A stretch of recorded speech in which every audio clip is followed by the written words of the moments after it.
All right, hello, Slice Pizzeria. That was loud. I appreciate it. I'm sorry. How are y'all doing tonight? Hello. Yeah. I'm sorry. We are ambushing your dinner for a surprise talk show. Unless you bought a ticket to be here and you know that it's happening. We appreciate you showing up tonight. My name is Alan Tyson. I'm going to be your opener / announcer for the evening. I'm going to do about 10 minutes of comedy, and then I'm going to get out of your hair and let the show begin. So with that being said, hello. My name's Alan. I want to tell y'all about how my pandemic started. I started the end of the world in Gainesville, Florida. Yeah, I was ready for it to come. I'm just going to put it out there. I was like, you know what? Can't get any worse. Fuck it, you know. And I started out the pandemic by getting my medical cannabis card, because that's the only way you can legally get weed in Florida. And I see people like, yeah, hey, good job, smart idea. No, that was a mistake. That was an absolute, just huge mistake, because here's what I did. I automatically got my medical cannabis card and I went into the dispensary and I bought shatter. I was just like, I want the most concentrated thing that you have. And I got so high on shatter that I convinced myself I had COVID. That is not a joke. That is exactly what happened. I'm sitting in my 1-bedroom apartment with my cat and my dab rig firmly in my lap, and I'm watching Sons of Anarchy for some fucking reason. I don't know why I'm watching it. The only thing that I learned from that show is that it makes meth look really good. You know what I mean? Like, it makes meth look way more attractive than it should be. Like, the other thing that I learned about that show is that they have a gender equality of ass shots that are a bisexual's dream. Like, I don't know if y'all noticed this, but every time the lead character, the blonde-haired dude, who is like moving guns but trying to get out but could never really get out, it was Godfather 3 every season. It was hilarious. It's like, every time they pull me back in. Like, only with meth, you know. So I'm watching it, and like this blonde-haired actor, every time he's on screen, he sachets. His butt is just boom, boom, boom, boom. It's great. It's amazing. And the camera every single time just settles right on his butt. And I'm high as shit just watching this shit. I'm just like, this is fucking great. And like, have you ever taken a hit of weed that, like, when you exhale, your lungs kind of like shrink into your chest? Like, they suck into your body like a plastic bag being ran over by a vacuum cleaner. Like, it just, oh fuck. Like, that happened to me right as Gemma comes out and is like, I'm divorcing you. Like, guy who played the devil. And I was just like, oh fuck, I can't breathe, oh shit. And I exhale, and my lungs really hurt. And my brain automatically goes, hey, you know, you can't breathe and you're coughing a lot. It's a sign you got COVID, buddy. There's a possibility you might die tonight, you know? So, I'm coughing so hard, like I've got there's an open bag of Cheetos next to me, and this is the way my brain was working. My brain goes, okay, we need to get another sense in here to kind of ground us, okay? So if you can taste this Cheeto, if you can eat this Cheeto, you're going to be fine. And I grab the Cheeto, I pop it in my mouth, and I just swallow it whole. Just straight down, just straight down the hatch. And the second thing that goes through my mind at that moment is, you didn't taste that. That's another sign that you have COVID.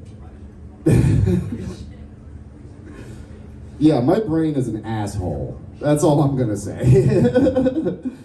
So I'm sitting there on my couch freaking out, and it's at this point that like that I go, all right, I'm going to go to Google, I'm going to ask it what to do. So I go to Google and I type in, might have COVID, what do? And Google just returns back, die. It's the worst search I've ever done in my life. It was awful. So I call up the local like emergency room. It's like in Florida they're called care spots. I don't know what they're called up here. It's like a not hospital. You know what I'm talking about? It's like urgent care. Yeah, emergency care. Yeah, thank you. Yeah, we call them care spots because like, and I gave them a call because I wanted to be seen, but I didn't want them to ask me for insurance. Yeah, living as a millennial in a dystopian future, it fucking rocks. And so I walk into this emergency care place, and I walk up to this receptionist for my appointment, and she goes, "What's wrong with you?" And I look her dead in the eyes and have a nervous breakdown as my mouth opens. I think my weed gave me COVID, and I'm 34 years old, and I can't die in Gainesville, fucking Florida. Can you help? And she goes, whoa. And hands me a tablet. And goes, fill this out and take a seat. And in that moment, I was 9 years old in the trailer that I grew up in with a skint knee in front of my mom, and she goes, well, Barney's on. You know, I was just being neglected by my parents all over again. It was great. So I'm sitting there with this tablet and I'm reading it, and the tablet asks me in 100 characters or less, describe your symptoms. And I don't know how to explain an anxiety attack in a tweet. So I type out, shit's fucked, I'm dying, the void has me, hashtag, please help, Alan needs to go somewhere good, 2017, please take me back there. And I just turned it in. It just, just praying and hoping that this poor nurse can understand the gibberish that I just put into this box. And the doctor comes out and calls my name and goes, all right, Alan, come on back. And he gets me into the room, the examining room. He goes, so I understand you're not feeling great. It's like, fucking understatement of the year, my friend. I don't know what to tell you. That was rough. I was like, I can't breathe. Like, there's things going on. I think I have COVID. And he goes, all right, well, we'll test you, but I want to give you a listen before, you know, anything else. So he puts on his stethoscope and he puts it to my back and he goes, all right, please take a deep breath. And this is so embarrassing. I'm so worked up, this is what it sounds like. I go,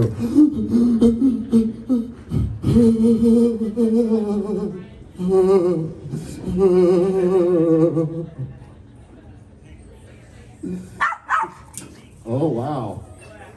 You don't have to curse each other out, we're all having a good time. So the doctor replies to this and says, yeah, you sound a little gross. Which is a nice thing to hear from somebody who listens to people for a living. You know, like this is what he does. And so he goes, all right, Alan, so here's what we're gonna do. We're gonna get you x-rayed. So go down the hall to the radiologist and we'll sort you out. And I was like, all right, fine, cool deal. So I walk down to the radiologist room, I open the door, and the radiologist comes out from behind a lead room, looks me up and down like I'm a broke down vehicle, and goes, you look like you have long lungs. Yeah, I don't know. I didn't know they came in different sizes. That's what I said. I was like, what? They come in different sizes? And she just goes, yep, stand over there. So I'm standing there, she goes behind a lead wall, which made me feel super safe, let me tell you. And takes my picture, comes out, goes, whap, yep, long lungs, and walks out of the room. And so I go back to the doctor's, to the examining room, the doctor comes back in, And the doctor comes in and goes, "Hey, Alan, so we've got good news." I was like, "Okay, what's the good news?" He goes, "Well, we're pretty sure you don't have COVID. We think that you have a really bad case of anxiety." And I was like, "Okay, that explains a lot." And he goes, "We also think that you have bronchitis. So what we're going to do is we're going to ask you to go home. We're going to give you some antibiotics, and we're going to ask you to clean your pipes."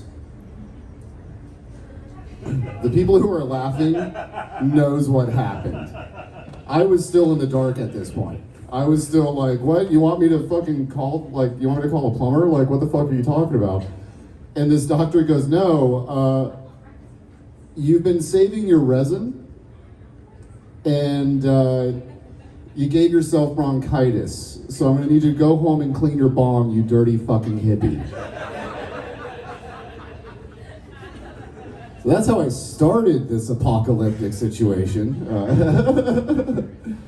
And that's I basically paid $200 to get insulted by a doctor in Gainesville, fucking Florida.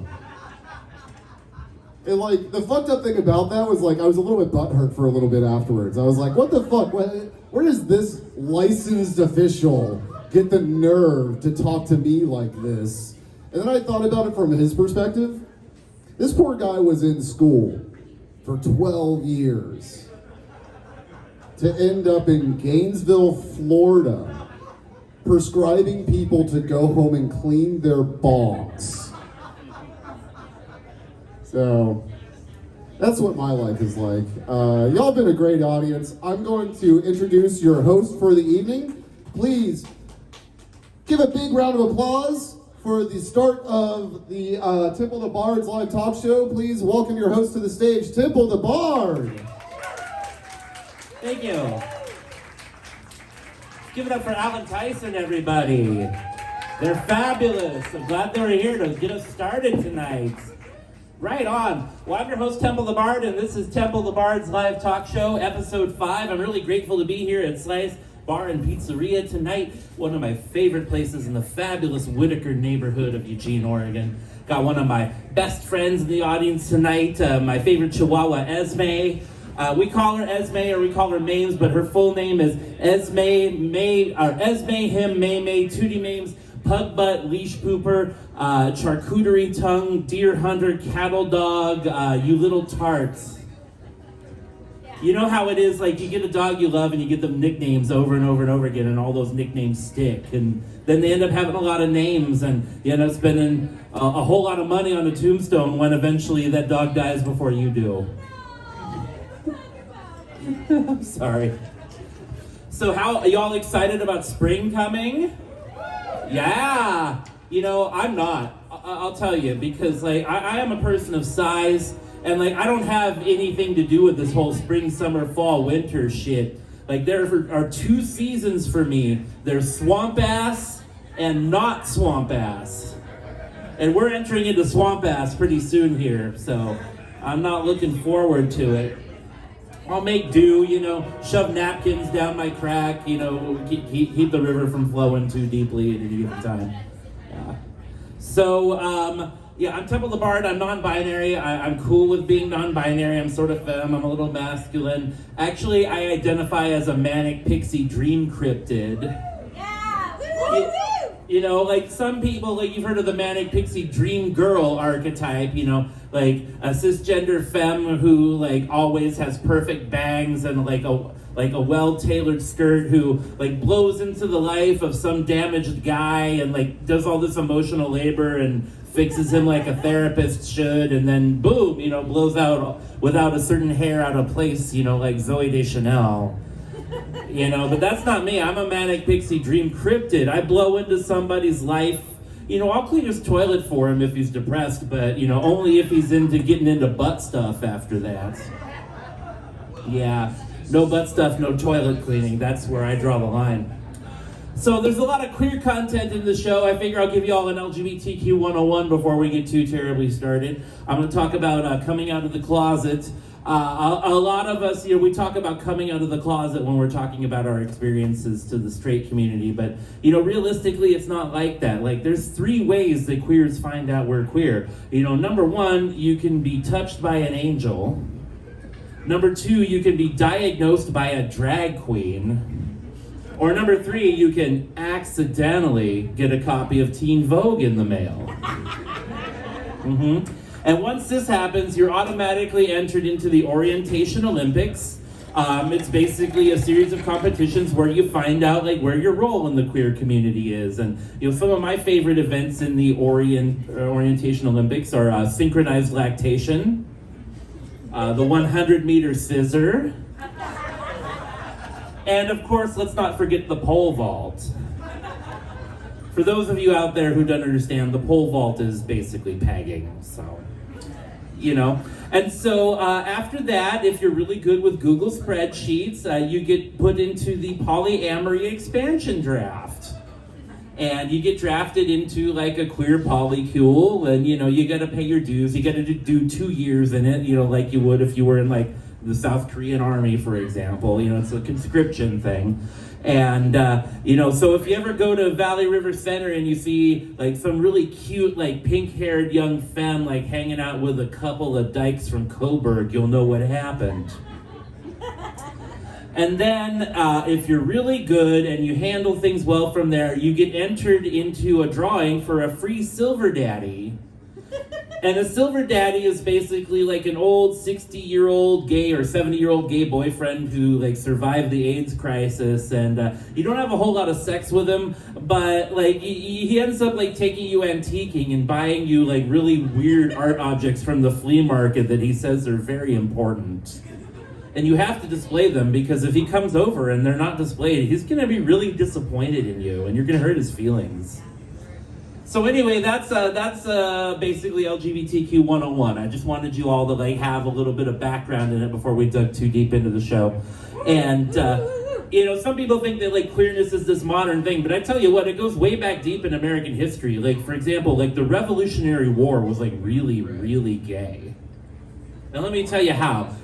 Paul Revere, every night, he had his boyfriend come over and give him his midnight ride, and and I tried to tell jokes about polyamory. Well, it's ironic. Paul Revere's boyfriend was named Paul E. Amory. And he'd come over every night and, he'd Roger Paul Revere roundly, and Paul would scream out, "Oh, the British are coming! The British are coming!" And it just gets even gayer from there. Modern warfare that we're used to, you got bombs, and you got tanks, and you got guns, and you got airplanes, and you got all this destruction. But back then, they had frilly little outfits with buckles and bows and stockings and wigs, and they marched in formation. It was Billy Porter designed and choreographed the whole thing. I tell you, the Revolutionary War was gay, so, I don't know what they taught y'all in school, but they did you a grave disservice if they didn't tell you that. But, not everything about this show is queer content, I want to talk about, long-term relationships. One of the things, I'm not in a long-term relationship right now, and one of the worst things about that is I don't have anybody to pop my nasty back pimples. And the ones that it's you get a hole in your back and these little baby snakes burrow in and they set up their den and they make little more baby snakes, and all of a sudden there's too much pressure and not enough room inside there, and they erupt out your back and their heads are all hard and they're hissing at you, and then finally your partner in a long-term relationship comes in and she's got long fingernails or he's got the good tweezers, the ones I'm talking about, the good ones. And they liberate that baby snake from your back, and all of a sudden you're free, and then you have this big cave in your back again for the National Park Service to, let spelunkers go into over the summer months, or maybe park RVs in the off season. Some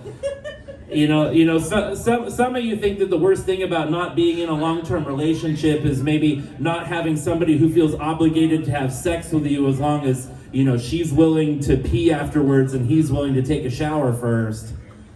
But no, I tell you, the worst part is not having somebody to pop those nasty back pimples. I had a friend who tried one time outside of a relationship, but she didn't have the strong thumb, so she couldn't get the Dr. Pimple Popper pepper out. Yeah, didn't work.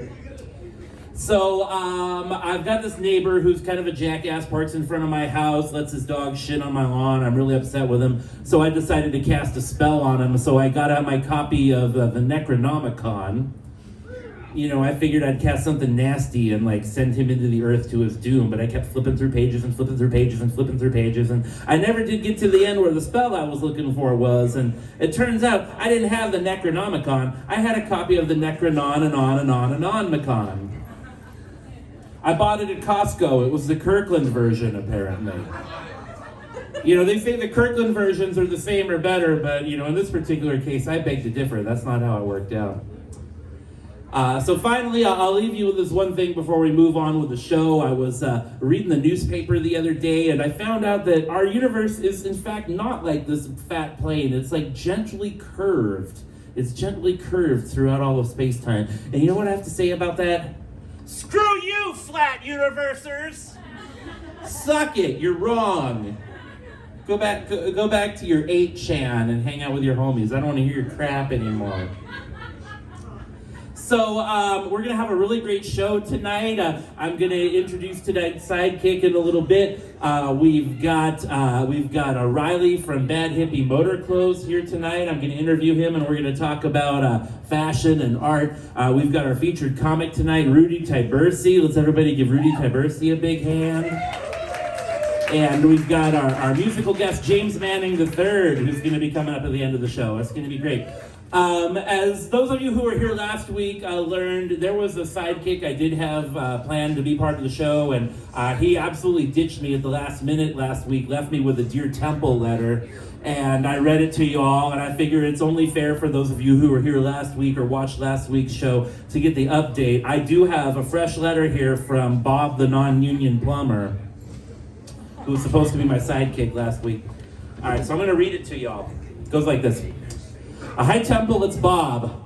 I'm really sorry I flaked out on your show last week. I hope it went okay without me.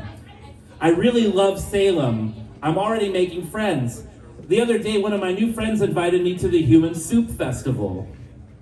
I've never been to a Human Soup Festival before, so I had to ask my friend what it's all about. She says it's when you get together with some folks and warm up the hot tub and throw in some vegetables and jump in and voila, human soup. She says you've got to nuke the veggies first, though, because the water doesn't get hot enough to cook them. Some people say you should shower first, but the real human soup aficionados say don't, because human funk serves as a seasoning. Anyway, Temple, I love my new apartment. I got all new furniture from Chia IKEA. It's great. You put the furniture together, then you rub on the specially formed chia mud, spread the seeds, add water, and before you know it, you've got an entertainment center that looks like a freshly mown lawn. I'm excited to get back to playing music too. I've started a new band. I'm really terrible at writing songs, so I'm gonna steal as much as I can from my favorite band, Greta Van Fleet. I really miss you, Temple, but I'm glad I'm here. Please say hi to Steve with the old Japanese truck for me. Your friend, Bob the non-union plumber. P.S. I hope you get a good sidekick for your next show. I think you should book that new comic who's been tearing up the scene. His name's on the tip of my tongue, Rogan, something like that. Well, Bob, I actually took you up on your advice. I want to introduce tonight's sidekick. He's absolutely funny. He has been tearing up the Eugene comedy scene. Everybody welcome to the stage, Logan Escobar. Thank you so much, Temple. Right on, Logan. It's great to have you here tonight. It's great to be here. Yeah, we're really glad to have you as part of the show. And you've been just tearing up stages in the comedy scene. You've been like making people crack up at the mics, getting features. You're going to be opening the show on April 1st, next Friday here, LGBTQ Comedy Night. Hell yeah, it's going to get queer as fuck. Damn right it will be. Tell me a little bit about your upbringing. Where did you come from and what brought you here to Eugene? I was born in Arizona, and I'm in Eugene because I was born in Arizona. Yeah, Arizona sucks. I don't know if you guys know this or not. Recreational weed is legal there now, but if you get caught with an ounce, it's still considered intent to distribute. Brutal. Yeah, so I'm here where the only thing you get pinched for is like littering if you flick a joint bud, you know? Yeah. Well, you know, I mean, even the cops here are a little too lazy to pinch you for that unless they're bored. I don't see very many cops here. to be honest. I drove from my apartment on West 11th all the way to the Pint Pot without my lights on, and nothing. It's probably for the best. You know, as a taxpayer, I don't want to contribute a lot to the prison industrial complex, I'll tell you that No, much. yeah, I'm not. Yeah. So, you know, I'm a little older than you. I grew up in a generation where I had to hide my queerness a little bit. I wasn't able to be so out about it. How are you able to navigate that, like, with your folks on your journey into figuring out who you are? They had a pretty clear idea that I was not straight. I grew up watching Logo.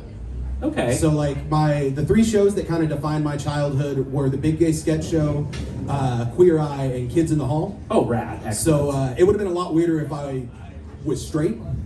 Well, it makes a degree of sense. That would have made a lot less sense. But, like, my family knew, you know. Like I've told you before, they weren't surprised. I expected a reaction, but I got nothing. Because they were like, kiddo, no straight man watches Supernatural. Yeah, that makes a degree of sense. Right on. Yeah, so I'm really enjoying your work. Have you had any particularly interesting or amazing gigs lately that have generated any quirky situations you might want to inform the people about?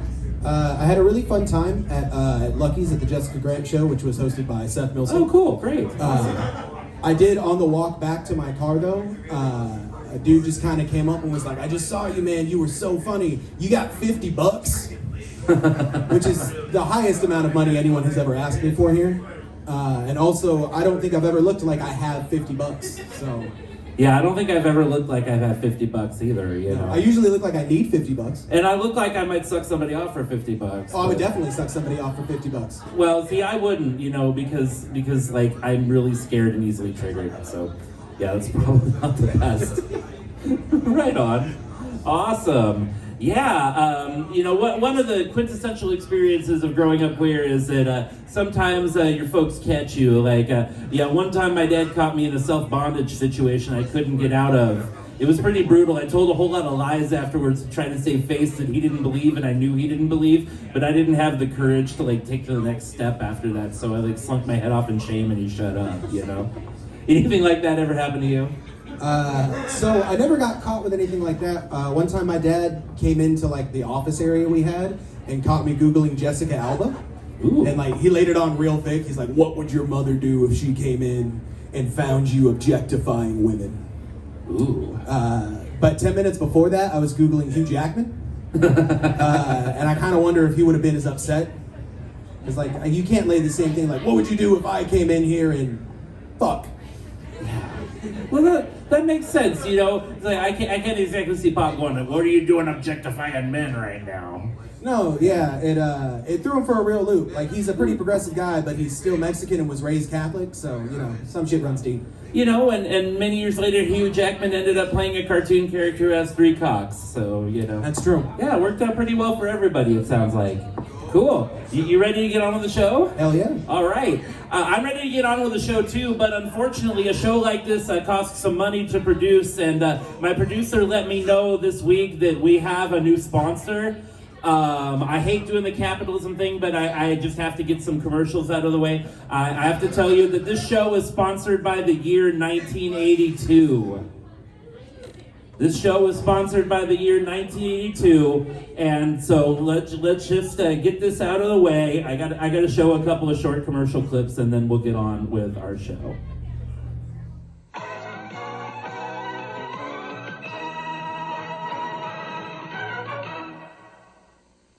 Since 1975, Ketamine. is up 61%. Hey, that's a lot of garbage.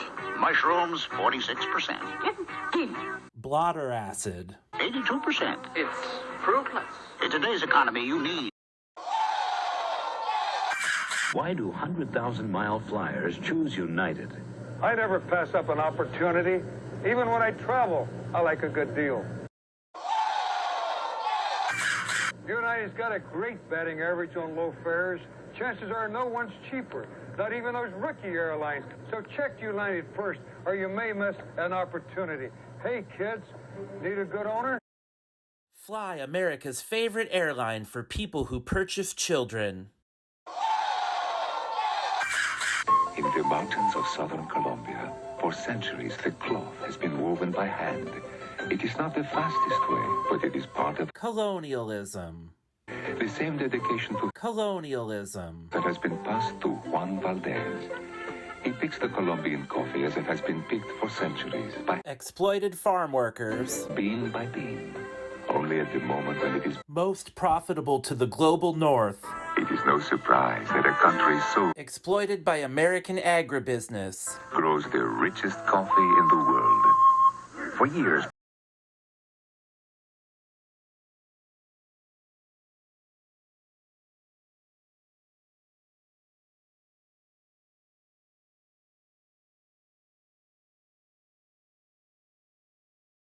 gay. After exercise. Now there's proof Ben gay after and. Monday, get set for a world record leap. A blind woman's secret to solving the cube and the first ever 50-yard house dash. All on. That's incredible. There. John Ritter, Ned Beatty, John Ritter, Ned Beatty, John Ritter, Beatty, Ned Ritter, Beatty, Ned.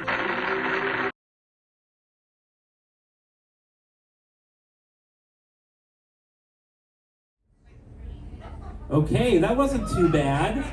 That wasn't too bad. We've got a few more of those that are going to happen over the course of the night. I don't know why Orange Cassidy was in the middle of there kicking things, but if that's how 1982 wants to comment about our modern world, that's how 1982 goes. All right, are you ready for our first guest? Yeah. Are you ready for our first guest to be working on a project while we interview him? All right, this is amazing. All right, so our next guest is a local fashion designer, artist, and impresario who pops up at events, guerrilla style, selling a lot of amazing art and just being a fabulous part of Eugene's community. Everybody, let's give it up for Riley from Bad Hippie Motor Clothes. Yeah. There you go. Welcome to the show. How are you tonight? Talk in the mic. Yeah, let's see if it works. Cool. It's good to see you. No, it's not working. That's not good. I unmuted the mic. Why the mic not playing? Talking to it now? Hello. Uh-oh. Well, that's an unexpected bad. All right. Well, we'll see what we can do on that front. Unexpected technical difficulties. We traded mics. Okay. You might have to talk loud though, Logan, because I can't seem to get that mic to do not a much. problem. Okay. Riley, welcome to our show. How are you tonight? I'm doing good. How are you? I'm great. I'm glad to be here. And so I just want to let the crowd know that you are a local artist and salesman. You sell a lot of homemade clothes and patches and art. And I first met you when you were basically set up guerrilla style at a local street fair, selling your product. I really love that. That's kind of the punk rock tradition that we're dealing with here. How did you get into creating and selling patches and stickers and clothes and getting your art out to the people? Well, originally being like a queer person and fitting into like clothes and stuff is hard, and feeling comfortable in clothes is hard, so I ended up making my own and also not being able to afford ones that I wanted that were so cool, like in the mall, or just making band t-shirts for obscure bands that no one's ever heard of, and like making things that I always wanted for myself. Oh, right on. That's really neat. So you started out like filling in a gap of things you weren't able to find and making them yourself and going from that point. Yeah. When I first found you, you had a whole vendor booth set up in the middle of a street fair, and it's like sometimes, paying the money to set up vendor booths and navigate things like that within, the mainstream infrastructure can be prohibitively expensive to a young business like yours. How do you get around those things? Well, I haven't paid for like Saturday market fees, but I got a downtown seller's permit. If you don't know what that is, you need to find out if you like making art and selling it in Eugene. You can go and get one at like where Saturday market happens, like on Wednesdays or Tuesdays. You can look it up. It's really helpful because going downtown and being able to set up anywhere and like with our booth and our clothes and everything, Fair. No, it's all right. It's not easy. But what I wanted to bring light to is that you're not always like trying to like creep around and be a goody two shoes about this. You have a punk rock ethic about it, and I really appreciate that. I see you've brought some clothing here today. I assume this stuff is for sale. Yeah, it is. Our stuff ranges from like $5 to $100. Like, I make custom patch t-shirts, and I tie-dye and bleach dye and all myself, and I hand sew and hand paint using acrylic. Rad. I noticed you're working on a project right now. You're sewing on a patch to like a homemade tie-dye t-shirt. This patch says "Protect Trans Kids." And those of you who don't follow the national news, there are a whole lot of pieces of legislation in a whole lot of Midwestern and red states trying to criminalize being a trans person, criminalize providing medical care to our community. I think it's a really meaningful message to to project out into the world right now. As much as we're not the most viral show in the world, we do have people who watch this show from a number of different places. What do you want to tell people about how to help like their trans youth thrive in the world of today? Honestly, one thing is believing them that they don't feel like they fit in, and we need to harbor their creativity and their love for wanting to be themselves, and we need to protect them in any way possible. And it goes for all children. We need to protect children, and trans children also need extra support, like transitioning to what they want to be, as well as any child. And it's been studied over and over again that trans youth who have access to meaningful health care, and people who believe them and people who help them navigate their gender dysphoria have way better outcomes than kids who are forced to oppress themselves and don't have access to appropriate health care, up to and including incredibly high suicide rates.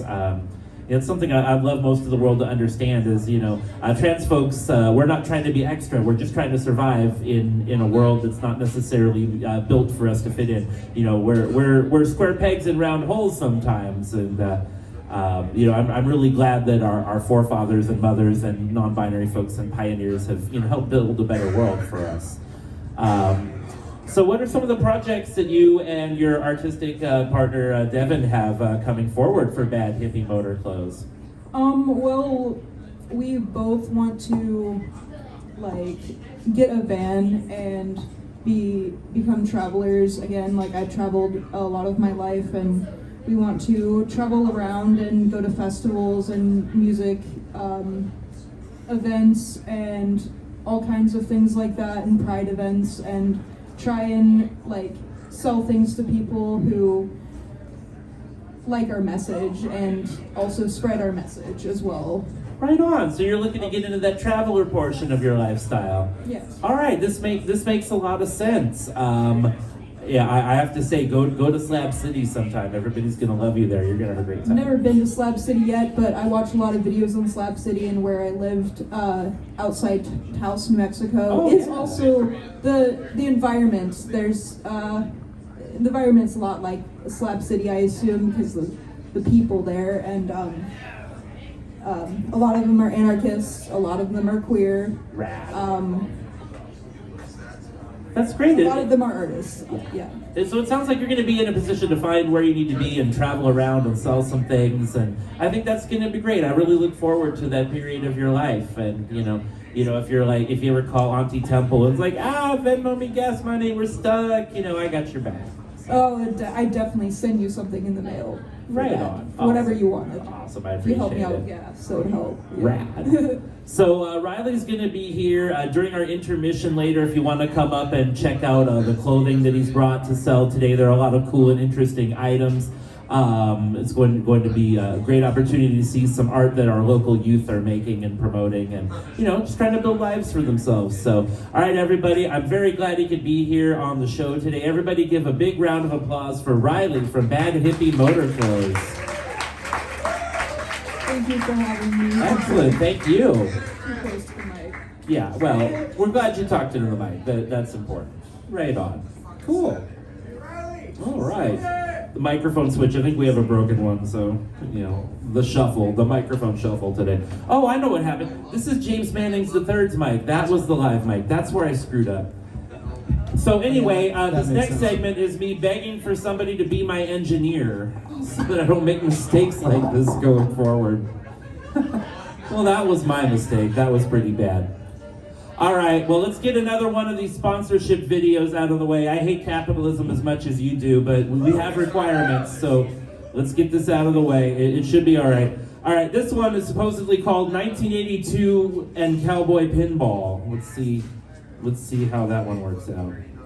After these messages, we'll be right back.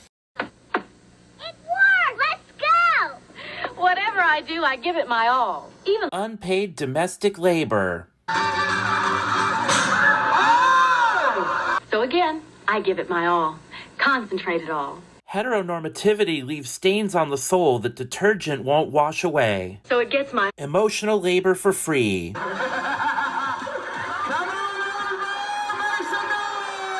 Go-kart, you amaze me. Amaze myself. The world runs on the unpaid domestic labor of women and femmes. Give it your all.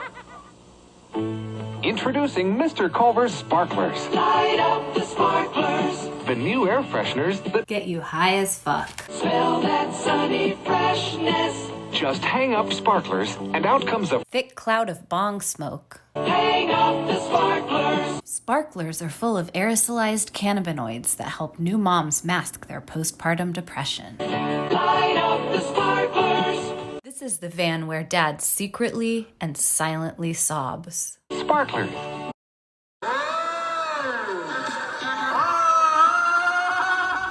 All right. We only have a couple more of these. All right, let's get this one by, and then we can get on to our next guest. Voyagers will return after these messages. Okay, who's hungry out there? This polyester uniform itches. Aren't you hungry? Yeah! Aren't you hungry for a slow series of celestial hamburger spankings?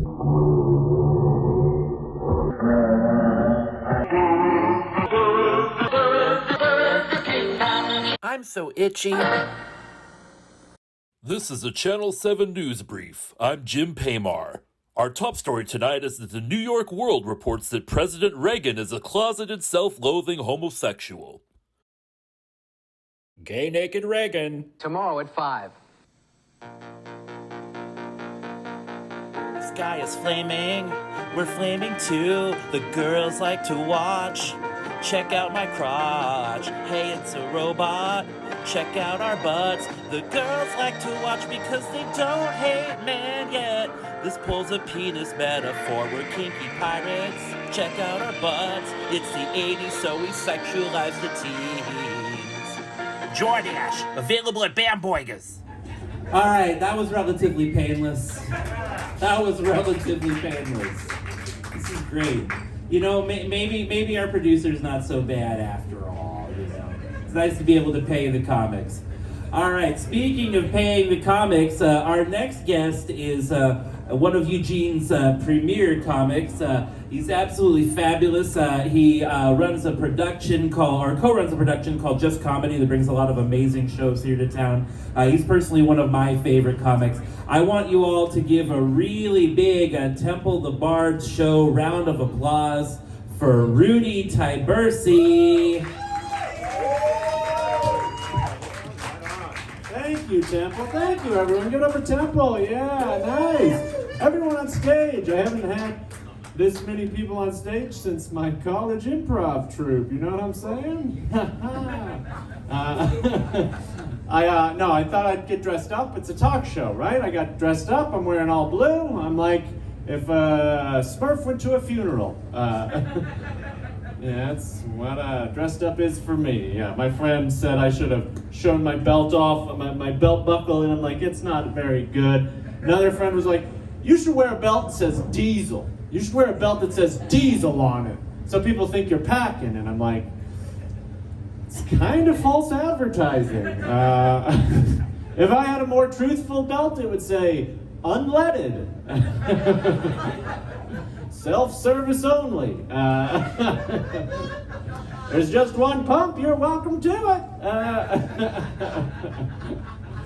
My name is Rudy. I think people have a pretty familiar sense with my name. They've heard it over the years, maybe a family member, the movie. But more often than not, people had a pet named Rudy. For the first 25 years of my life, the only people I met named Rudy were dogs. I met some German ladies once, and I introduced myself to them, and they laughed. They go, "Oh, Rudy, that is what we name our pet parakeet in Germany." It's like, okay, weirdo. What's your name, sir? John. John, that is what we name our aardvarks in the Netherlands. No, my last name's Tyburczy. If you want to know how to spell that, just sneeze. Tyburczy. I was trying in the shower to think of a way to help people spell it. You know that Usher song, Nice and Slow? Where he's like, they call me UXHERRAYMOND. You know that song? We can do that with my name. They call me RUDYTYBURCZY. And now you know how to spell my name. I taught kids in Korea for many years. Did somebody woo? Korean kids? I don't know why you're wooing Korean kids, sir. But I loved my time there as well. I'm from here, though. I'm from Eugene. I'm really from here. Nike started here as well. So me and Nike have a lot in common. We both started here in Eugene, and then we did most of our work with small Asian children. Hey, I didn't make those shoes. I was teaching them adverbs, dog. So that's how it's going. I don't know. How we doing? Who's doing great? Nice. Don't trust those people. I just don't understand how people are doing great right now. It's like, really? Why? How? Are you sleeping with an oligarch? What's going on? Good job, but fuck you. Tell me the secret. Are you sacrificing yaks? P.S. What's an oligarch? Is an oligarch an 8-sided die? If I roll 2 consecutive natural 7s, will Ukraine go free? What's an oligarchy? Oligarchy sounds like something my grandma would say instead of a curse. I burnt the biscuits. Oligarchy. Don't put your bet on that rug, oligarchy. The dog stuff is true. I actually remember staying at a place with a dog named Rudy as well. They're like, oh yeah, Rudy, you can get the spare bedroom. You'll share it with Rudy. And both of us looked at her and we're like, which one are you talking? And it got confusing after a while. Rudy, quit humping those legs. I don't know. I'm trying. I don't exactly know what the hell we're doing, what I'm doing right now, so I try to focus on the little things in life. You know, I try to appreciate the little things in my life to make us happy. It's weird. We're in the pandemic and the quarantine, things are different. Happy, good days hit differently. It's like, oh, how you doing? What, you look happy? I'm like, yeah, I had a good carrot. That was nice. The other day, I got through an entire afternoon because I remembered Mike and Ike's. I didn't even have a box. I wasn't even enjoying them. I just was like, oh, there's a delicious candy treat that rhymes. And that was Thursday, you know? It's like, you got to appreciate the little things in your life. I'm trying to enjoy those things more and more. Who knows your service industry workers? Who's familiar with service industry? Yeah, right? You gotta show some love, right? Who's who knows like a little bit too much about the people they see on a regular basis, you know? Like, she knows how much coffee you drink and how much Ambien you take, you know? Like, who has let something slip to someone you've only talked to through a window? You know what I mean? I get it. I like my burrito amiga. She's very nice. We know each other pretty well. I don't know, it gets personal sometimes. I helped her buy a blender once through the kiosk. And she's like telling me personal things. She's like, oh, and then I didn't know if I was ever going to see my mom again. There was banging on the door, and that'll be 1728. I'm like, this is a weird relationship. 3 minutes of therapy. I've never had someone working on an arts project while I'm doing comedy. Yeah, give it up, right on. What, Riley, was it? Your needle came off? Are you gonna make? You got it? You thread that needle. That's the literal definition of threading the needle right there. Did you get it? Nope. Oh, darn it. Okay, don't pay attention. Don't pay attention. It'll go perfectly with my enjoy bean burritos tattoo that I've made. Okay, great. Nice, yes, right? Give it up, yay! So yeah, I'm trying to do all right, but most of the time it's hard, mostly because I'm just tired. Who's tired now? Yeah, several people who can barely muster a hand raise. You know, I get it. We're tired because we're adults. If you didn't raise your hand, take a nap and grow the fuck up. There's not much better than that. Oh my gosh, that 5:30 p.m. nap when the sunlight is still out. Oh yeah. Ooh yeah, curled up next to a body pillow. Ooh yeah, you wake up, it's still sunny. Ooh yeah. Ooh. P.S. Whose body are those pillows modeled after? But I get it. Have you ever been big spooning your beloved? Where are my big spoons at? Yeah? Where are my little spoons? Yeah, where are my amba spoons? Who can spoon either way? Yeah, front or the back, baby. Amba spoons. I'm bi-spoon curious, you know what I mean? Have you ever been big spooning your beloved though?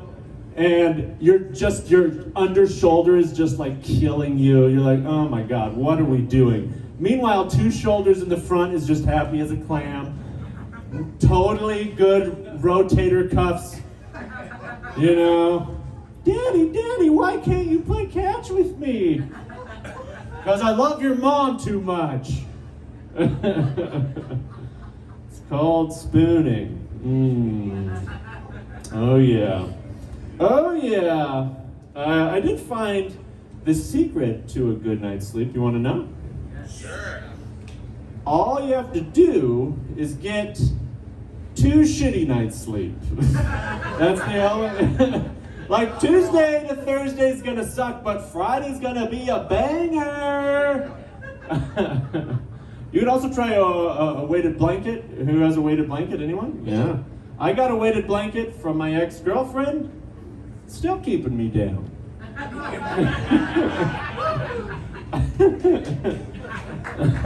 Have you ever slept in the same bed with someone who's like an amazing sleeper?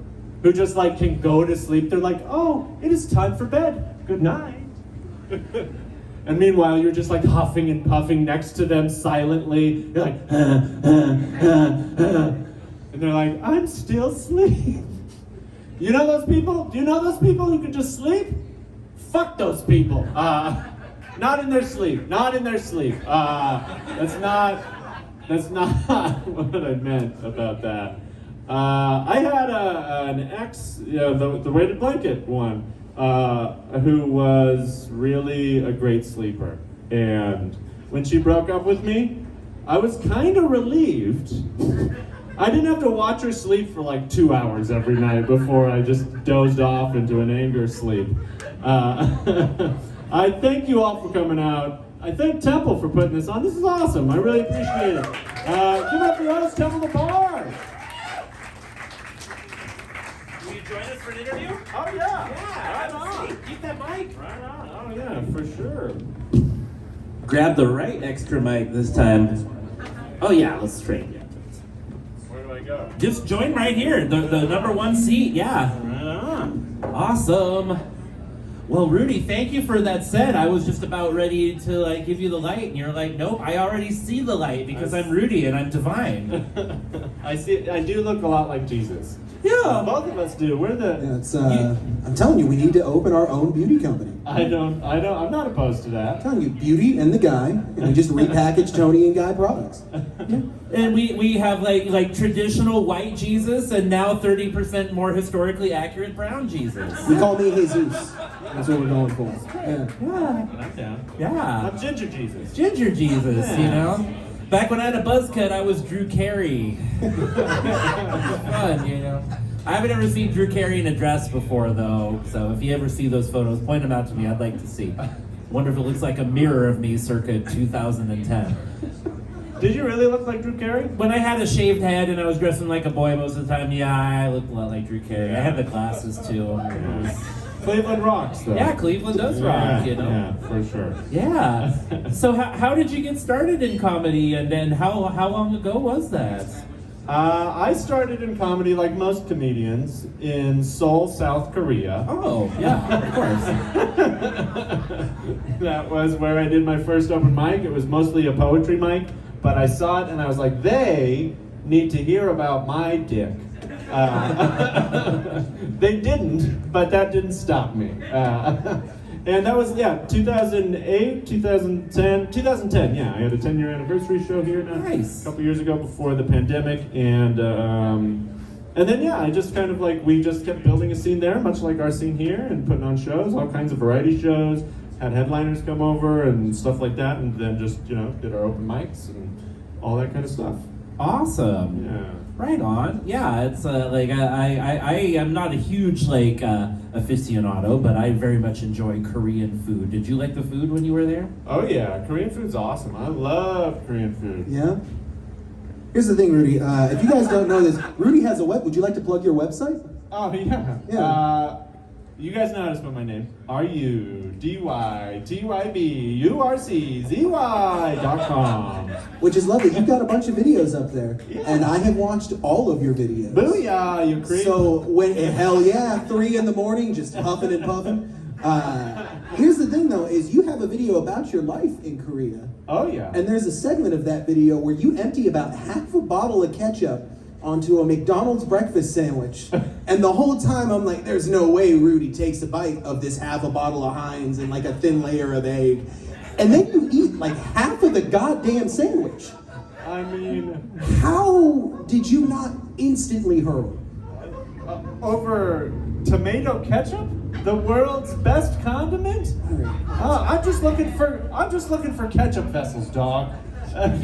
So everything for you is less piece of food and more a receptacle for how much ketchup it can fit. I mean, in parts of my mind So Korean food is perfect for you then, is what you're saying? Dude, Korean food is not as classy as I think you're making it out to be. I guess I just expected less ketchup.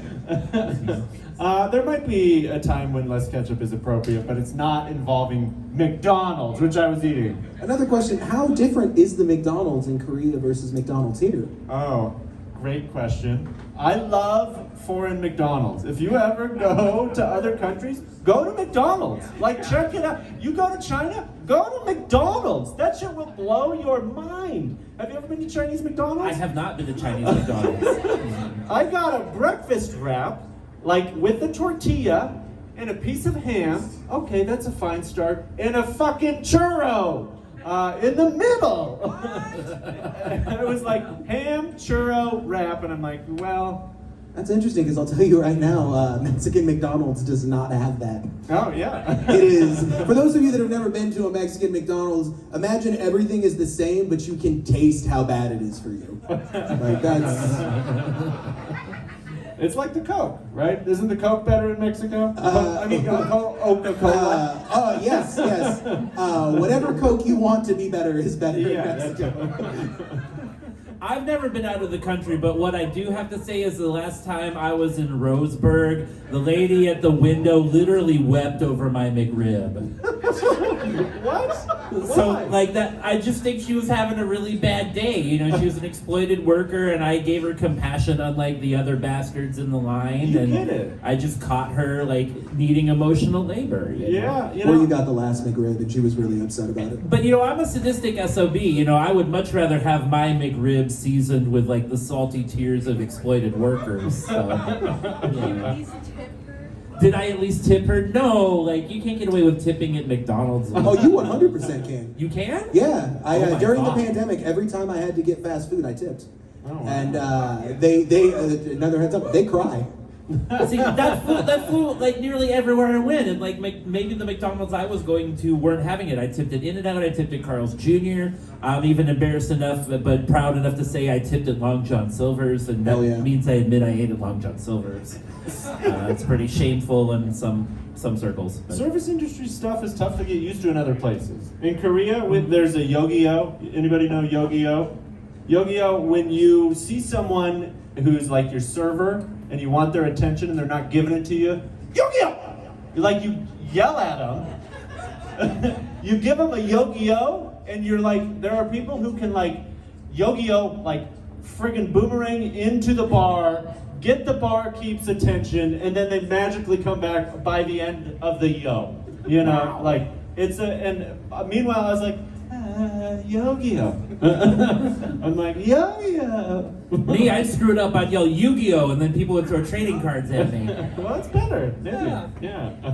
So something I want to mention is you're half of the booking producing team, Just Comedy, along with venerated Eugene comic Seth Milstein. Right over there. Give it Right up to over Seth. there. Not on camera, but give it up to Seth. You guys have put on some really amazing shows just over my time here in Eugene. And so what I want to ask you is, like, when you guys are putting on a show and you're looking for a venue to put on the show, like, you know, how much do you take into account, like, that the venue serves appropriate receptacles for large quantities of tomato ketchup? Oh.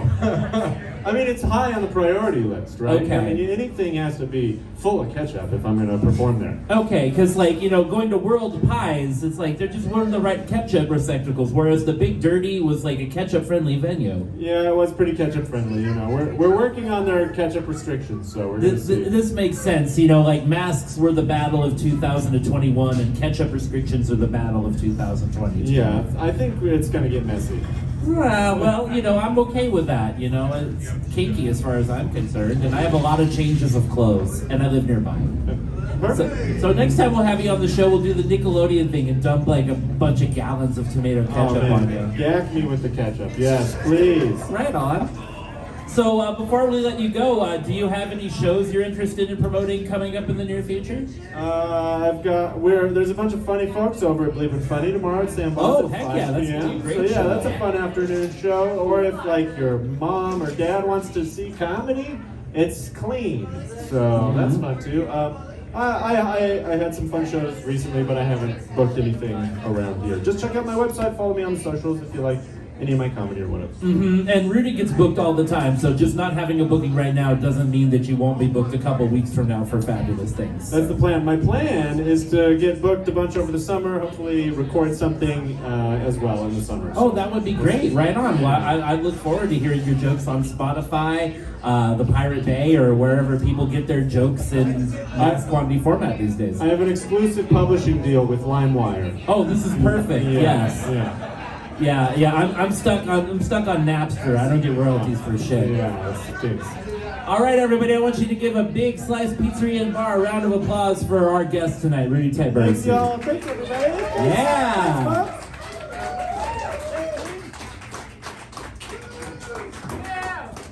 So we're getting towards the end of our show. I just have one more advertising video that I have to play in order to get our requirements met. Please forgive my producer. He's a big asshole. He never shows up to the show. I'm basically driven by a very exploitative person to put on these shows. So Yeah, if you ever find my producer on the street, yeah, feel free to spit on his feet. He deserves it.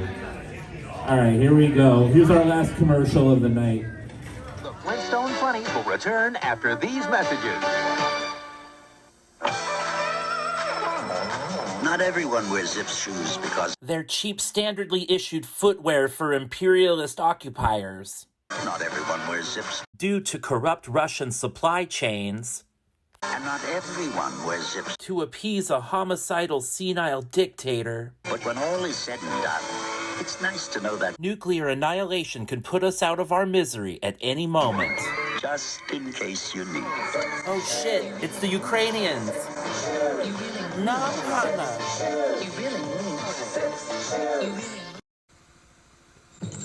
I follow my nose. It always knows.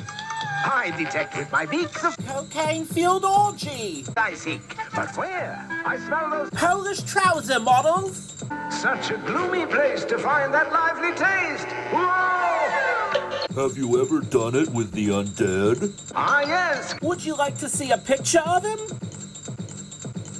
Part of this nutritious breakfast. Hey, Toucan Sam, does rigor mortis prevent STDs? Better ask your mummy. Sir, where do pirates come from? Pittsburgh. Where else? We now return to the Flintstone Funnies. All right, thank the deities. That's over with. 1982 has had its way with us, and now 1982 is through. I can't find my background. Here we go. Right on.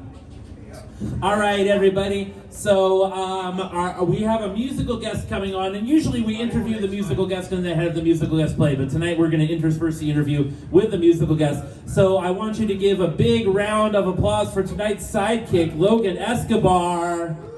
Yeah.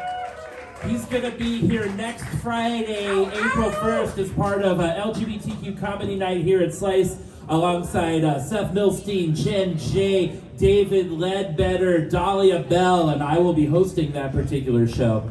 So our next performer tonight, I would say needs no introduction, but everybody needs an introduction.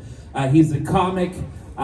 He's a country musician. He's going to play some songs for you, and then we're going to talk a little bit about the genesis of the writing and preparation of these songs. He'll have to redo his mic stand there, unfortunately. Everybody, welcome to the stage, Mr. James Manning III.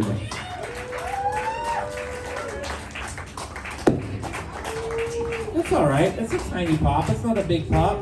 Well, Singing that real quick. Hey. I turned the main all the way off on that. I think, originally I was going to stand, but I think I'm going to sit. Because I'm too damn tall. I can't see anybody. It's just like a sea of red. So let me see here. Tell a joke or two while I... Oh, wait, I don't even need to mess with this. Let me see here. All right, well, I got a joke for you. How many of you out there are on the dating sites? I tell you what, I couldn't do Plenty of Fish anymore because I'm done dating barracudas. And I couldn't do Tinder anymore because, honestly, I'm afraid of fire. But I've joined a really cool dating site. It's called Plunger. It's a dating site where people post pictures of their buttholes instead of their faces. Nice! So anyway, yeah, those of you out there whom I've seen your starfishes already, I gotta say, I've been swiping right. Y'all got some nice starfishes out there. Yeah. Is that good enough? Did that buy you enough time? Oh, thank you. All right, awesome. Cool. I love a good starfish, y'all. So James, tell us a little bit about how you got into writing and performing country music. Well, I've pretty much been doing this since I was old enough to do this. My dad was a country music singer-songwriter, and he still is.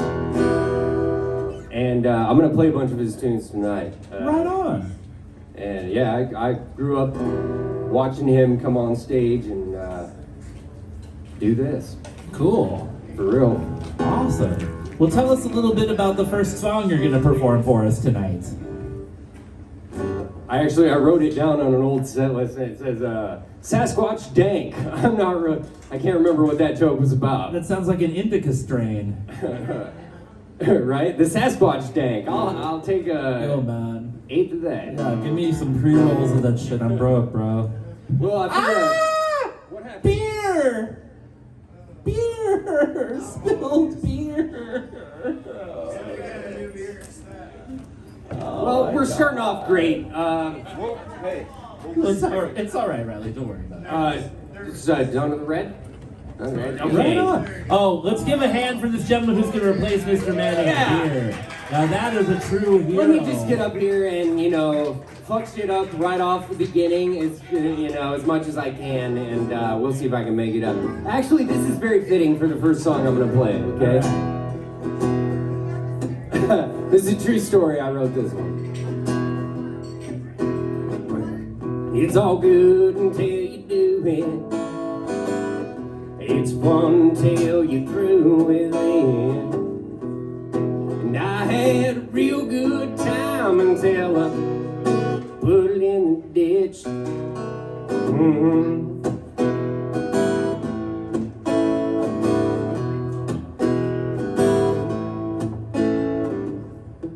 One night I got a little saucy and I took something I shouldn't have, and it was all good until I did it. It was fun until I was through with it. And I had a real good time until I put it in the ditch. Mm-hmm.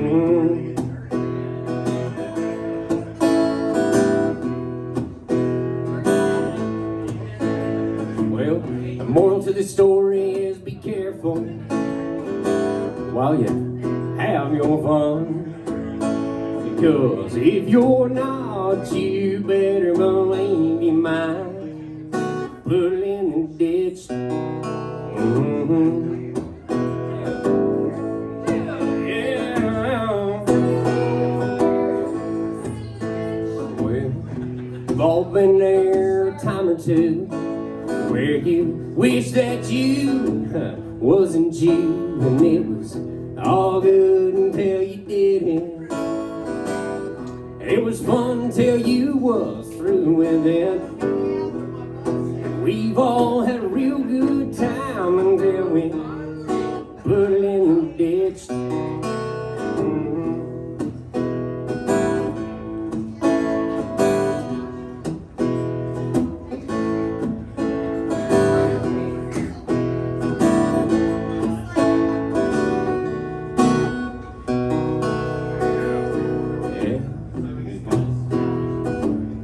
What do you think? Does it sound good out there? Yeah.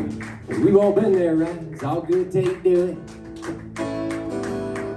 It's fun till you're through with it. We've all had a real good time until we proverbially put it in the ditch. Yeah, that was cool. Give it up for James Manning III, everybody. Hey, is that what's spilling my beer? I gotta play a couple more before. Tell us a little bit about this next one. All right, so this next song is called Panhandle Jack. So my dad wrote this song, James Cole Manning Jr., and I've been to the town in Texas. It's called Tascosa, and he took me to an old cowboy graveyard, and he showed me this place that he wrote this song about. And Tascosa was like a place you went when you were an outlaw. You could go there was no law, you could get by, and he wrote it about, it's a story song, so here. I could talk a whole lot about it, but, if you listen, you'll get it. I don't know. I feel like this is a little too high. I'm just all right. Can you guys see better? I can. All right.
And they say he never even drew. He never even knew.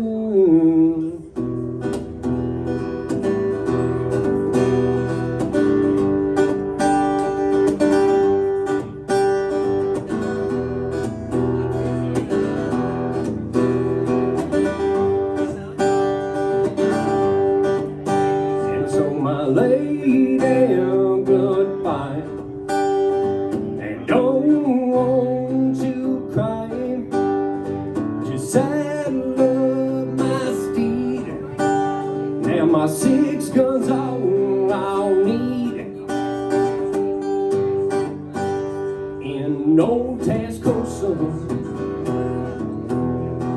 the outlaws town. Old Tascosa, my brother's been shot down. So I ride through the night till the morning light.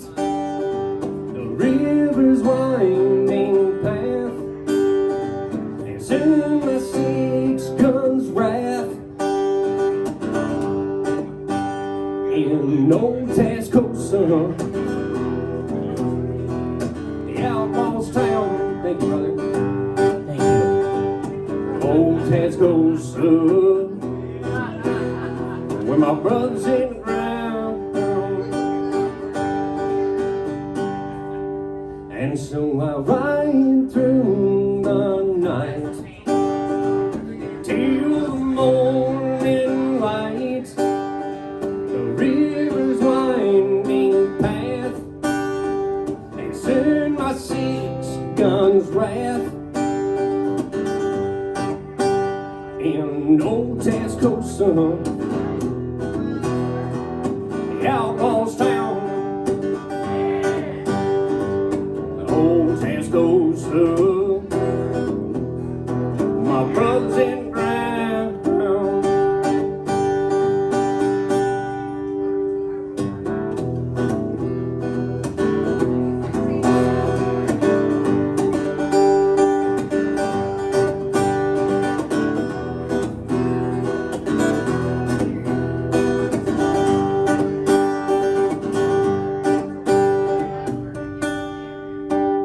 It was by the fire's light that he came into my sights. I told him what I must do, then I killed him as he drew.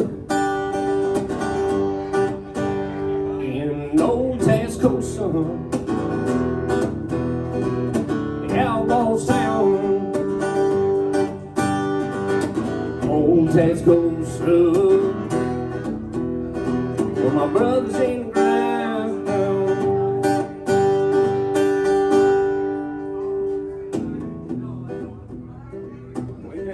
What do you think, Temple? That's a good song, James. Yeah. I want to visit Tascosa. Ain't nothing but a graveyard these days. A few buildings. Well, I like visiting ghost towns. Keeping something still alive a little bit. Yeah, give it up for James Manning III, everybody. Right on. And I got a sippy cup. And let's give it up to our friend who got a new beer for our new For friend. your musician who kicks shit over. Right on. So, I gotta say, we're in multitasking mode here. Once Mr. Manning starts his next song. Oh, am I supposed to have a sip of that shit too? I mean, if you want some. Oh, you're done. Yeah. No. I got another brewski over there. I'm gonna dash by the stage.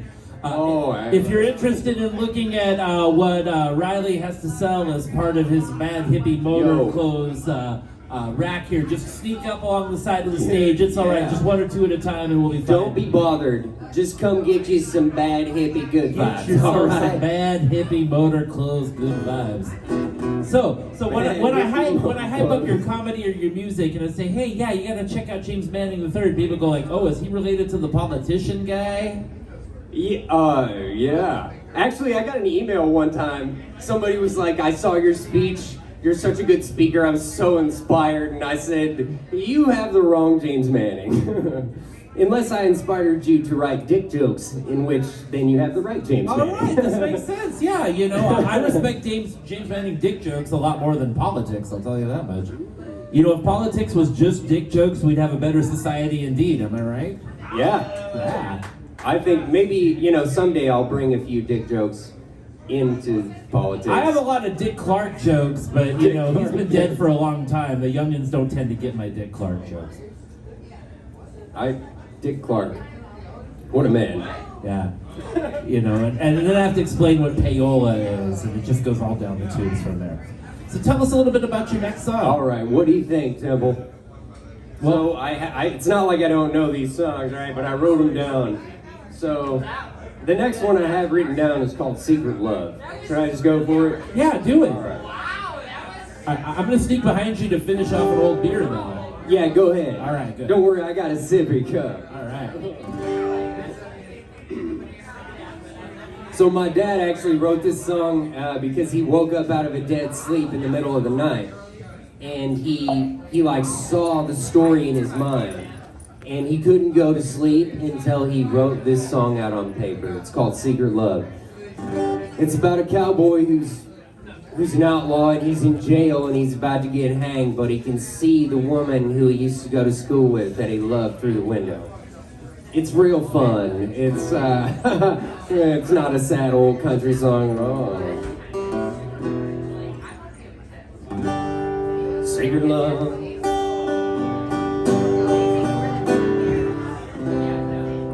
If I could only tell her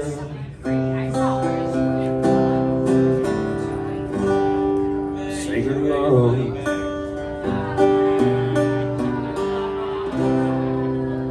Just what she means to me.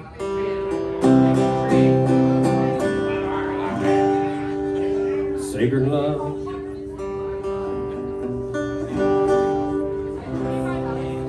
Like an eternal flame. Sacred love.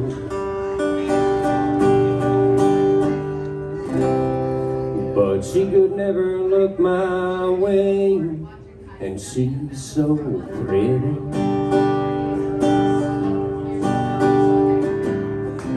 I get to see her every day. She's got money, something I could never claim. I'm a come-on saddle cowboy, no future, no fame, but the flame keeps burning higher, burning for my secret love. I can still remember that old one-room schoolhouse,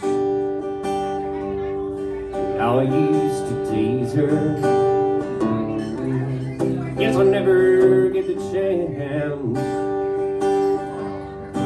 Somehow let her know I'm sorry. I didn't mean to be that way. And no, I never dreamed she'd grow up to be my secret love. Well, she went east to be a lady while I grew up wild and free. Now I'm a wild young Texas outlaw, and the hangman awaits for me. Just one more hour. Guess I'll never break free, but I need to tell her it's what she's always meant to me. Somehow let her know I'm sorry. I didn't mean to be that way. And no, I never dreamed she'd grow up to be my secret love. And no, I never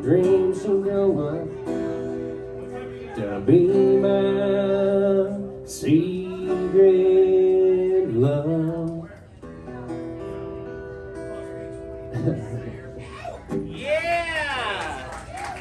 Right That's, on! I don't blame you for not having a whole lot of energy after that one. That's like, okay, maybe too drunk for that one. All right, me or otherwise. It's okay to have you know. a sad song. Country music is meant to express the triumphs and the tragedies of working class folks in rural parts of America, and not just the South either. You know, like I look at Merle Haggard coming from the southern part of the Central Valley, and you know I think of Bob Wills and his Texas Playboys, who are actually a California band. You know, Bob Wills is still the king.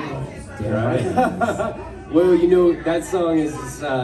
It's kind of iconic to me. Looks like it plays out as a music video in my head. Right on. Yeah, I wish I could just like plug an HDMI cable into your ear and get the music video from your head on that screen over there. That'd be Well, great. someday that's gonna be true. What do you think, Temple? What you want? How about another one of my daddy's songs? Oh, I'd love to hear another one of your father's songs. That'd be amazing. So this one's called "When I'm Thinking of You," and it's one of my personal favorites. All right. But it's no happier than the last one. But I promise the next songs are gonna be way happier. Haha, happiness fetishists, you're fucked. Yeah, you know, most of the time I'm like trying to make people laugh, you know, but you know, whatever. Not now. No, we're country music time. Laugh if you want to.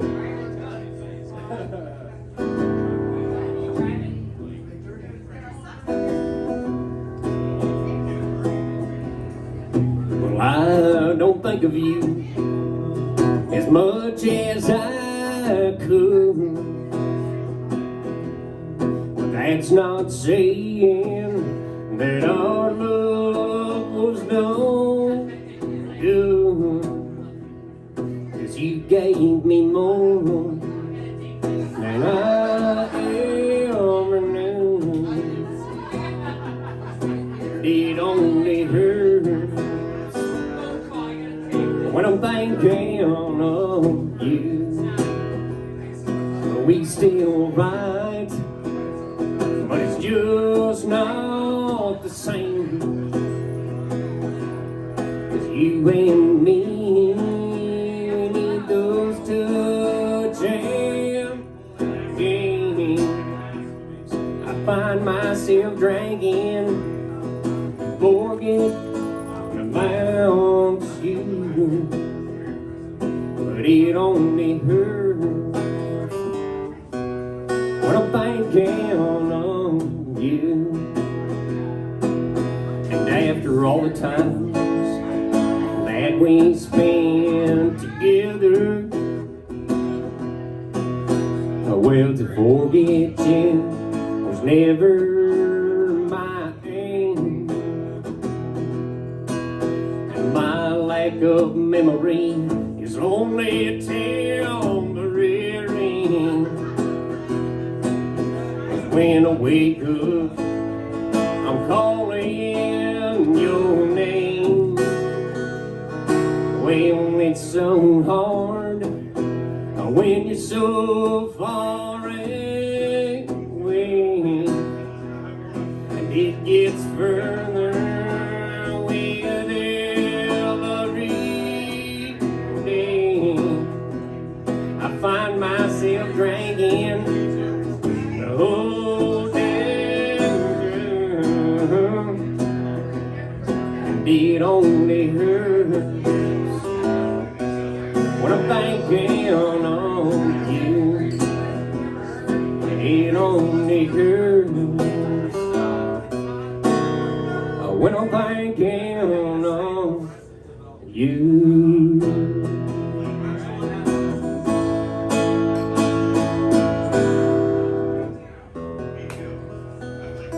Yeah! Give it up for James Manning III. Yes. He's got a couple more songs before the end of the night here. What are you going to play next for us? All right. Now we're back to me. That was my daddy. Now we're to me. I think we're going to play Liquid Therapy. Oh, that sounds great. Yeah? So have you guys ever been had something bad happen one night and you're like really kind of bent about it, and then you got all hella drunk and you woke up the next day hungover and you're like, nah, fuck that shit. That's what this song is kind of about. It's called Liquid Therapy. Don't, you know, if you feel like you want to sing along at any point, especially towards the end, go ahead. Yeah, brother. That's the kind of energy I need right now.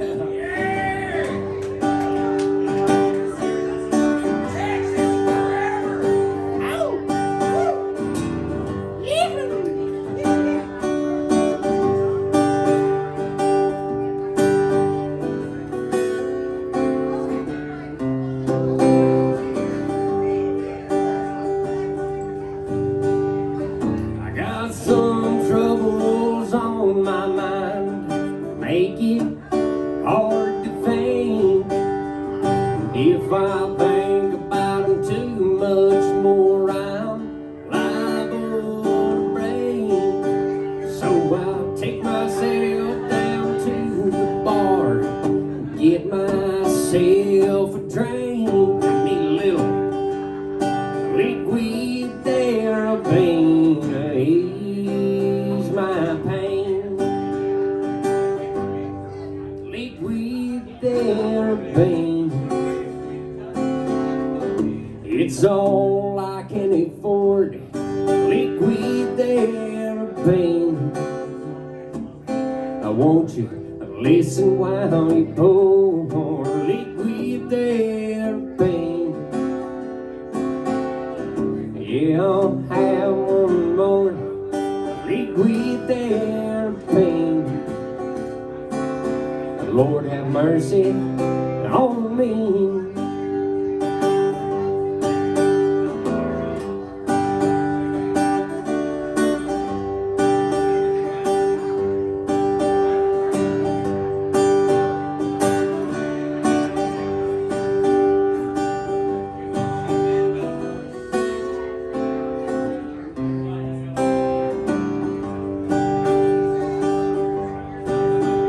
If you're anything like me, there's only one place to go, and you can't tell anyone about your troubles and sorrows. So I'll find a place where the atmosphere welcomes my soul. Get a little liquid therapy to slow my roll. Liquid therapy. It's all I can afford. Liquid therapy.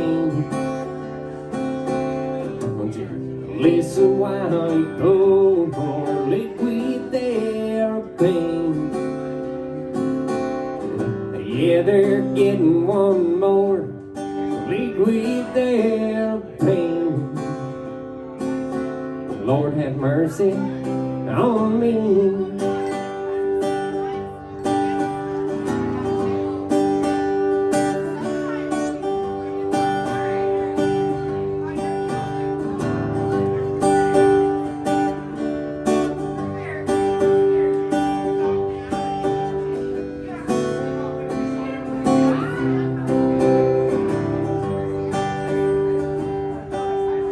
Liquid therapy. Thank y'all. Thank y'all. Listen while it's all I can afford, right? Liquid therapy. Hey bartender, won't you listen while you pour liquid therapy? Yeah, we'll have one more liquid therapy. Won't you have some whiskey and talk with me? Yeah, right on. Sip it good. Yeah. Well, I think we got time for two more before we hit the old 10 o'clock barrier. Two more. All right. Well, there's always one I play last. So this ain't the next one then, is it? Very astute observation, Temple. I'm paying attention. This is my favorite way. Maybe I should just request this way to drink from now on. I heard you get drunker from the straw anyway. Okay. Yeah. I mean, that's one way to react. That's one way to react, for sure. Absolutely. Tone it down. Let's tone it down, my brother. Our friends performing. All right. Well, all right, Temple, I'm gonna leave it up to you. We can do Oh Bottle or Because I'm Afraid. I want to hear Oh Bottle. I'm getting moved right now.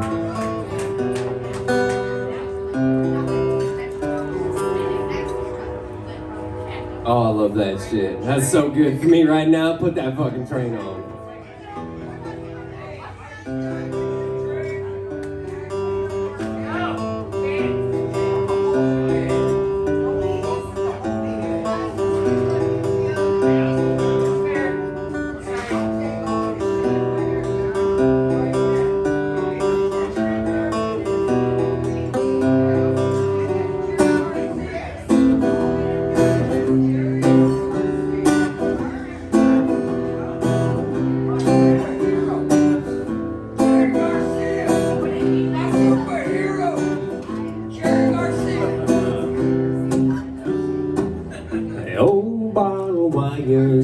So high, why can't I like some other kind? 10 years and a barrel makes it go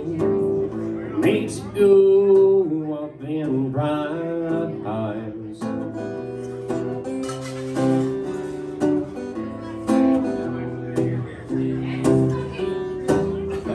Have you ever had the problem of liking something kinda nice?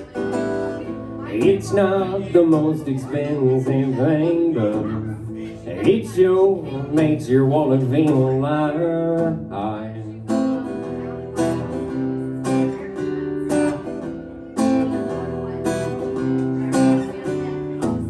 Hey, old bottle, why you sit so high? Why can't I like some other kind? 10 years and a barrel makes it go up in bright eyes.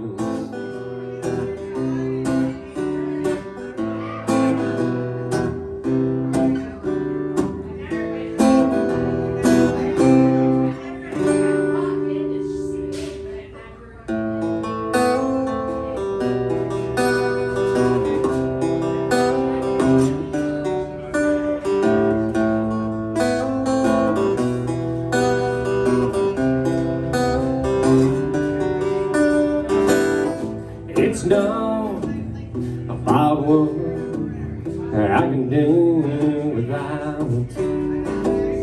It's just I wish I could get a taste of what life is like if I could buy what I really want without worry or doubt.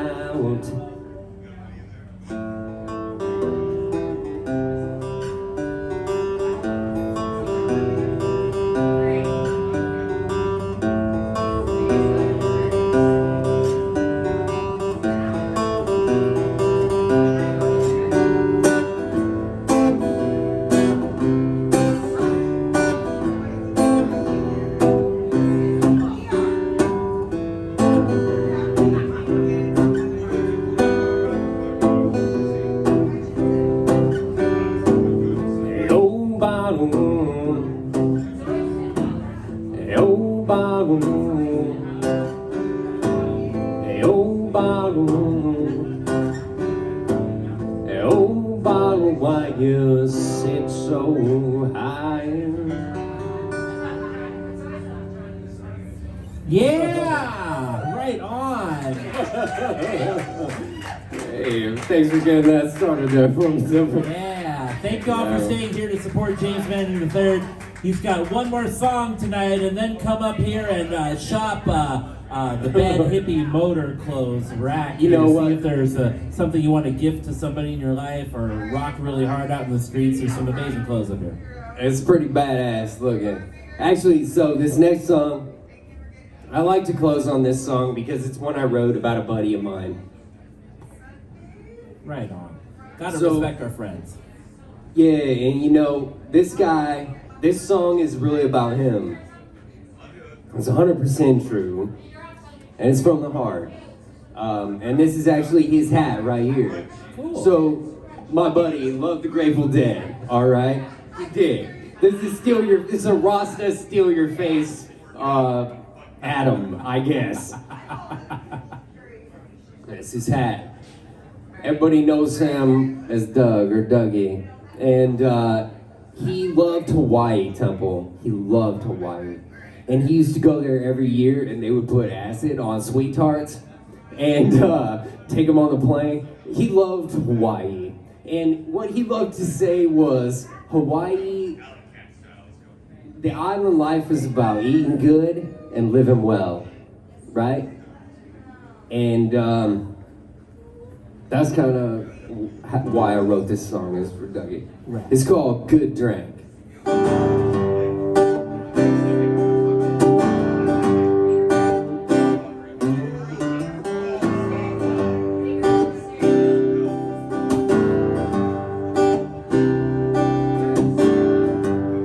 Can't believe I'll never see you again.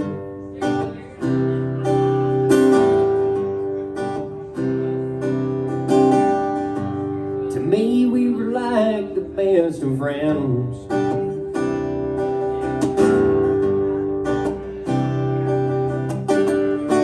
He taught me to drink. He taught me to think about the things in life that are truly great. Good people, good food, good drink.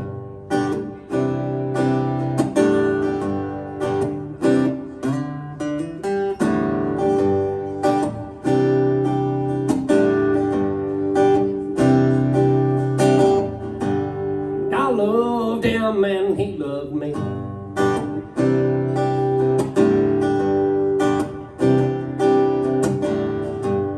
Even though we seldom said it directly.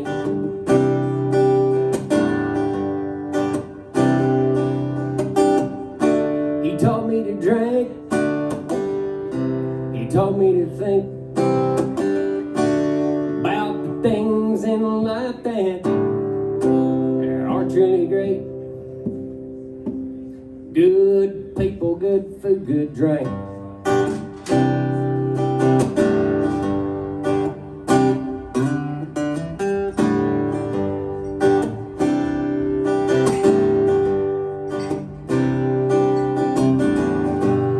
When I think of him, it makes me blue.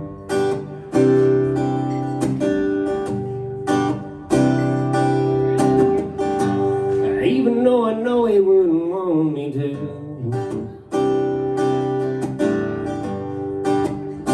But I remember he taught me to drink.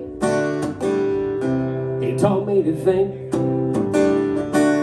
about the things in life that are truly great.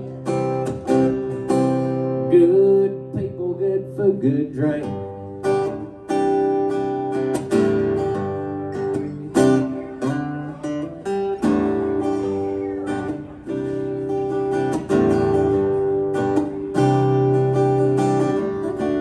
He taught me to drink. He taught me to think about the things in life that are truly great. Good people, good food, good drink.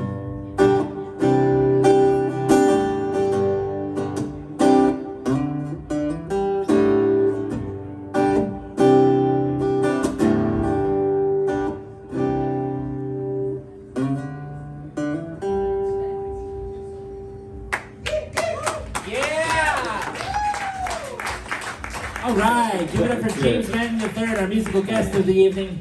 Thank you all for hanging around. Right on. I want It's you been a to lot. give it up to all of our guests tonight, our opener and announcer, Alan Tyson, our Rudy sidekick, Logan Escobar, Logan Escobar, Rudy Tyburczy, our comedian Rudy Tyburczy, our main guest Riley from Bad Hippie Motor Clothes, musical guest James Manning III, as well as some of the people who contributed to the show behind the scenes, our writer Diana Ramsey and our voiceover artist Anna from Femdagger Designs. It's been a great show. Wait, and then there's Bob, your producer.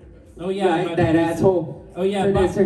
Bob the Yeah. non-union plumber, the sidekick Bob, that ghosted me. Yeah. Yeah, And then our producer, who shall remain nameless. Hey, wait a second though. I want you all to give a very fond round of applause for Temple the Bar for doing this. Give it up. Could you believe that those commercials from the 80s? Where do you find that? That's beautiful shit. All right, so if you're looking for something to do next Friday, right here we have LGBTQ Comedy Night featuring Logan Escobar, David Ledbetter, Jen J, Seth Milstein, Dahlia Bell, and myself. We're taking the night off April 8th, and then April 15th, we've got our next episode of the talk show with our featured guests, Nick Lanier and Freeway Farrell, comics from Medford who have some amazing stories to tell about their lives. Turns out, like, Freeway and I used to work at the same pornography store in New Orleans, like, 20 years ago. I know, it was nuts. We're going to tell stories about that. World, Musical guest Nick Meyer playing some comedic songs for you. And then put this in your calendars. Do not miss it. April 22nd, we're going to be having our talk show here with featured guest Mr. Ooh La La from POW Pro Wrestling. Yeah, alongside some regional pro wrestlers to be named at the last minute. So if you're excited about the POW and West Coast Pro Wrestling show on the 23rd, we're pre-gaming the shit out of it on the 22nd. And you'll see the debut of musical guest Face Transplant, the Whitaker's newest hard rock band. They're going to be amazing. It's going to be a great show. All right, that's the end of what we've got to offer here. So be safe, be strong, drive safely and or aggressively. And don't run over anyone I wouldn't run over.